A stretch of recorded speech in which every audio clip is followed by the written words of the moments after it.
Justin Baldoni and Blake Lively brought Colleen Hoover's best-selling novel to life. Now It Ends With Us will soon be streaming on Netflix. Please welcome to the show the director and star of the film, Justin Baldoni.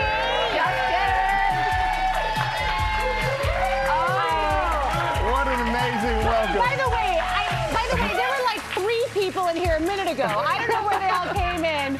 They heard you were here. Hey. Staffers have showed up big time. That guy doesn't even work here. Yeah, I love it.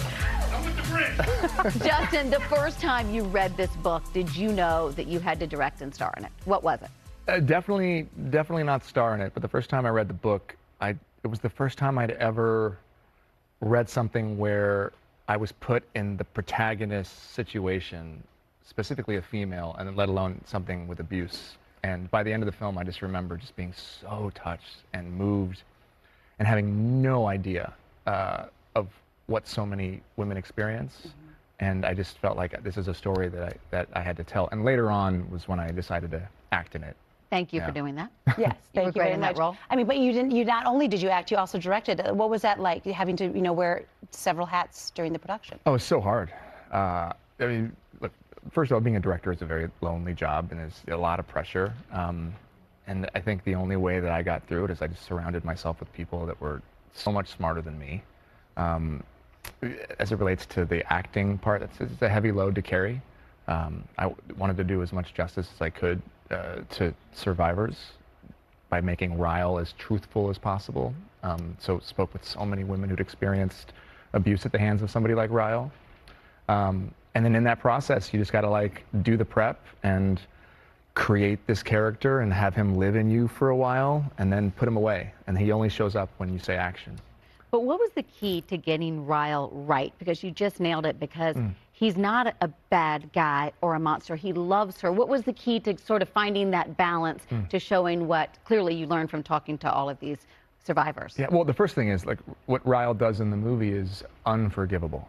And there's never an excuse. No matter how much trauma a man has, there is never an excuse to lay hands and hurt a woman, physically or emotionally. And we have to also understand that the majority of domestic violence isn't visible. These are the scars are invisible. These are things that, it's emotional, it's gaslighting, it's all of the various things that so many people experience.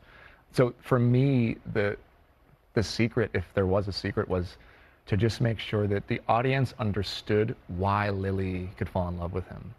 Because I didn't want anyone judging her.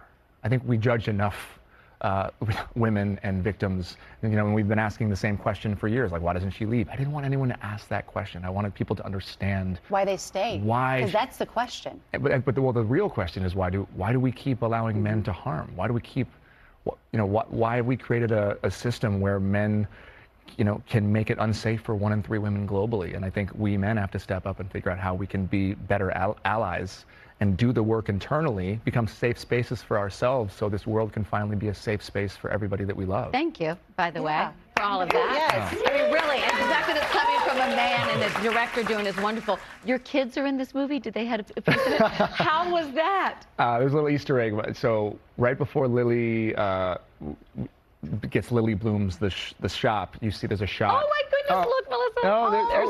Well, that was a while ago. You can see the man bun. That doesn't exist anymore. Don't sleep on the bun. I like it. They were babies then. But I put their names on the shop in French, and then at the end, my kids they talk about it at school all the time. I was in my daddy's movie. They're running. It's like them running into the farmer's market, so it's just the back of their heads. Do they have the bug? Do they want to act in more movies? They haven't said that they have the bug, but I think that my daughter is a natural. So they're going to be making a new Harry Potter TV series. My daughter's like, Daddy, I want to be Hermione. I want to be Hermione. And I'm like, no. I want to be Hermione too. Exactly. I know. Who doesn't want that? What's going on with your podcast? Because every time you post something, it goes viral with that. So what's been the latest thing that's moved you on there? Well, I've taken a bit of a break from the podcast to do all of this.